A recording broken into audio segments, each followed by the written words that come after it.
We are kicking things off today with an innovative way of containing an oil spill at sea before it's actually happened. Northwestern BC, a postcard of pristine wilderness. But for 70 years, beneath these waters, a dark stain has been waiting to spread. Bunker C is about 2 grades away from crude oil. It's really thick, pretty much almost like tar. And if something were to happen and release the fuel that we know is inside the Zalinki, it would make a mess of the entire Grenville Channel. The Grenville Channel is a long, narrow passage used by large ships navigating the BC coast. In 1946, one ship never made it through. The Zalinki was a U.S. Army transport ship. They ended up sideswiping the channel, capsizing and sinking. The Zalinki now lies upside down, buried 30 meters beneath the waves. Inside, potentially 600 tons of Bunker C oil. We're concerned about the fuel oil that's remaining in the fuel tanks.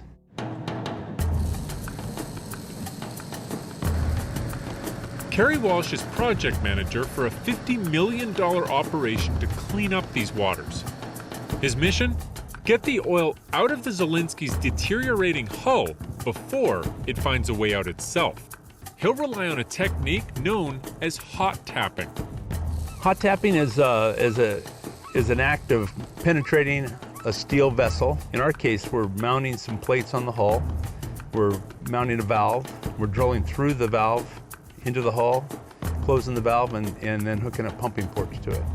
Typically, if we have a ship with closed tanks, we're able to insert hot water into the lower part of the tank and circulate the water up with oil up to the surface where we collect the oil and send the hot water back down to the tank. And we recirculate that hot water until it's clean.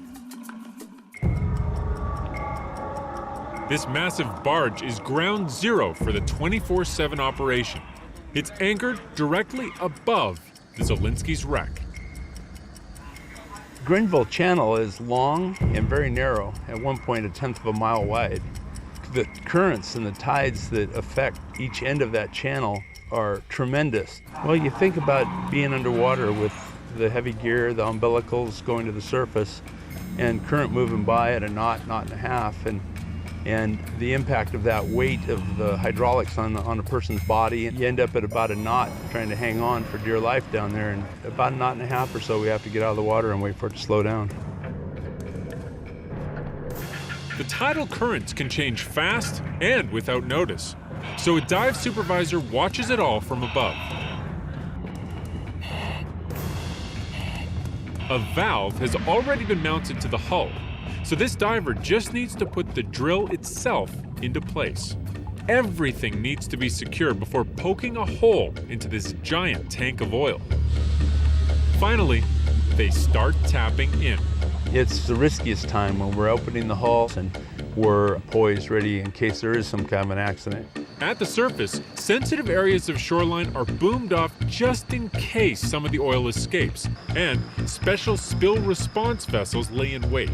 This is a brush skimmer boat. We drive along with the boom out, 45, 50 feet wide to skim oil. That comes along the belt and along the hull, comes in through these doors. The brushes bring the oil up to the top. It's thick bunker oil. It's really actually easy for us to pick it up when it's thick like that. So yeah, if something goes wrong and oil escapes, then we're here to scoop it all up. Back at the wreck, the drill bit is through. The diver pumps in a shot of air to push any oil back into the hull. He closes the valve and unhooks the drill. Now, the big reveal. The bit's coated with thick black Bunker C oil, but nothing a quick wipe can't handle, and not a drop is spilt. And that's kind of the beauty of my job and the rest of the crew. You always walk away leaving a positive. You're never negative. 24 more holes to go, and the oil itself still needs to be pumped out. But if today's a sign of what's to come, the only mess here will be a small bag of oily rags. And a quick update for you.